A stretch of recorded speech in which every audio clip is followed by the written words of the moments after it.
Shalom anak-anak yang Tuhan kasihi. Sebelum kita mendengarkan firman Tuhan, mari kita berdoa terlebih dahulu. Bapak Surgawi, kami bersyukur untuk di pagi ini Tuhan sudah membangunkan kami untuk melakukan aktivitas kembali. Kami bersyukur pada hari ini Tuhan masih memberikan kami kesempatan untuk mendengarkan firman-Mu ya Tuhan. Tuhan, bukalah hati kami untuk merenungkan, bukalah pikiran kami ya Tuhan. Terima kasih ya Tuhan, di dalam nama Tuhan Yesus kami berdoa. Amin. Alkitab kita pada hari ini diambil dari 2 Raja-Raja 4 ayat 38 sampai ayat 44 dan 6 ayat 1 sampai 7.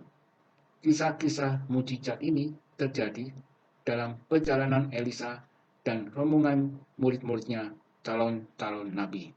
Elisa tidak pernah memasak karena dia menghabiskan sebagian besar waktunya mengajar orang-orang tentang Allah. Suatu hari, Elisa pergi ke Gilgal. Pada waktu itu terjadi kelaparan di negeri itu, dan murid-muridnya calon-calon nabi juga sedang lapar. Lalu ia berkata kepada anak buahnya, "Carilah kuali yang paling besar, dan mari kita memasak sesuatu. Pergilah ke hutan dan carilah buah atau apa saja yang bisa dimasak." Seorang dari muridnya pergi ke hutan dan menemukan labu liar. Wah, tanah labunya banyak dan besar-besar. Ia memetiknya semua dan membawanya kepada Elisa. "Marilah kita memasak," kata Elisa. Kemudian tungku dinyalakan. Kuali yang besar sudah dipasang dan diisi air. Kemudian labu yang tadi dipetik dari hutan dicuci dan dipotong-potong, lalu dimasukkan ke dalam kuali besar itu untuk dijadikan sop. Tapi tidak ada yang tahu kalau labu yang dari hutan itu adalah labu beracun. Setelah beberapa saat, orang-orang mencicipi sup, lalu itu mengerikan.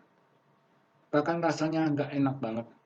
Setiap orang yang makan sup mulai merasa sangat sakit. "Bapak Elisa, supnya beracun. Kita semua bisa mati." Elisa berdoa kepada Tuhan. Segera Tuhan mengatakan kepadanya apa yang harus dilakukan. "Berikan saya tepung," kata Elisa. Seseorang menemukan sekantong tepung dan memberikannya kepadanya. Maka Elisa menaburi sup itu dengan tepung. "Nah, sekarang makanlah. Racunnya sudah nggak ada." Benar saja, sup yang tadi beracun sekarang jadi enak dan segar. Tuhan memang ajaib. Maut dan kematian sekalipun akan dilakukan dari anak-anaknya. Ketika rombongan calon nabi itu sedang makan, orang-orang di sekitarnya juga merasa ingin makan. Sekitar ada 100 orang berkumpul dan kelaparan. Elisa merasa kasihan dan ingin memberi mereka makan, tapi sopnya sudah habis. Sementara ia memikirkan hal itu, seorang pria datang membawa makanan untuk Elisa. Tetapi ia tidak membawa banyak makanan, hanya 20 roti kecil dan sekantong gandum. "Bapak Elisa, ini ada sedikit persembahan untuk Bapak, hasil dari pertanian saya," kata bapak itu. "Wah, terima kasih. Kebetulan sekali orang-orang di sini sedang kelaparan. Terima kasih ya. Sekarang bagikan makanan ini kepada semua orang itu," kata Elisa. Tetapi pelayannya berkata, "Mana mungkin, makanan ini cuma sedikit, nggak bakal cukup buat mereka. Nanti yang nggak kebagian malah bisa marah sama kita." Elisa tidak mempedulikan. Ia berkata lagi, "Sudah, bagikan saja." Tuhan berkata, semua orang-orang ini akan makan dan akan ada sisanya. Kemudian Elisa berdoa dan mulai membagikan makanan itu. Luar biasa, semua orang kebagian makanan sampai kenyang. Bahkan masih ada banyak sisanya yang bisa dibawa pulang. Tuhan memang ajaib. Ia selalu mencukupi semua keperluan anak-anaknya. Beberapa waktu kemudian, murid-murid sekolah Nabi mengadu kepada Elisa.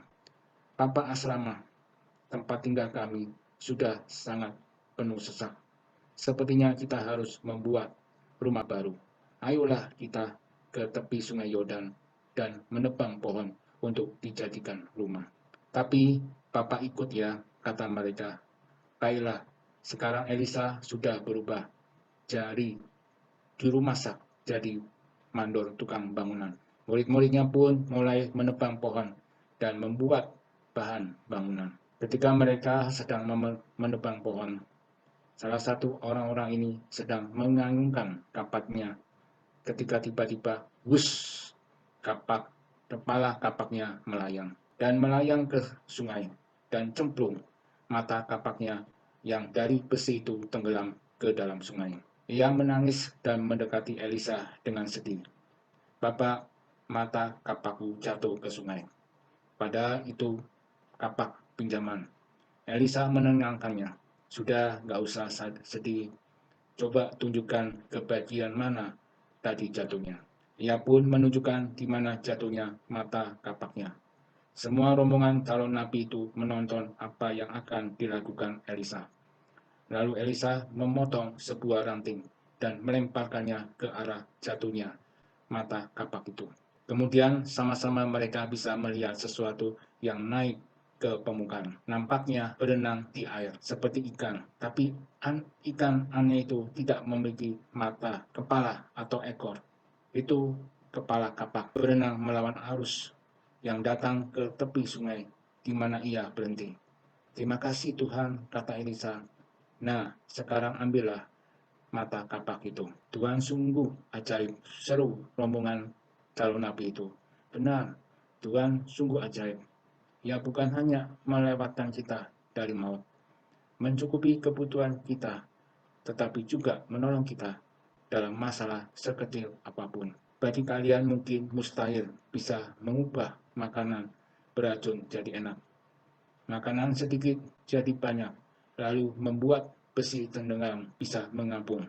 Tetapi bagi Tuhan, semuanya mungkin. Sebab ia adalah Tuhan yang ajaib. Tuhan yang maha kuasa. Nah, kalau kalian sedang mengalami kekurangan, sakit, atau masalah apapun, kalian bisa berdoa dan meminta tolong kepada Tuhan. Mazmur 121 ayat 7. Tuhan akan menjaga engkau terhadap segala kecelakaan. Ia akan menjaga nyawamu. Anak-anak, kita sudah mendengarkan cerita firman Tuhan. Dalam Bapak ada 2 pertanyaan yang harus kalian jawab. Pertanyaan yang pertama, siapa yang bisa mengubah makanan beracun jadi enak? Yang kedua, siapa yang dipakai Tuhan untuk mengubah makanan beracun jadi enak? Demikianlah firman Tuhan. Mari kita berdoa. Bapak Surgawi, kami bersyukur untuk firman-Mu yang sudah kami dengarkan. Tuhan berikan kami hikmat ketika kami menjawab 2 pertanyaan yang sudah diberikan oleh Bapak Guru ya Tuhan. Terima kasih Tuhan, di dalam nama Tuhan Yesus kami berdoa. Amin.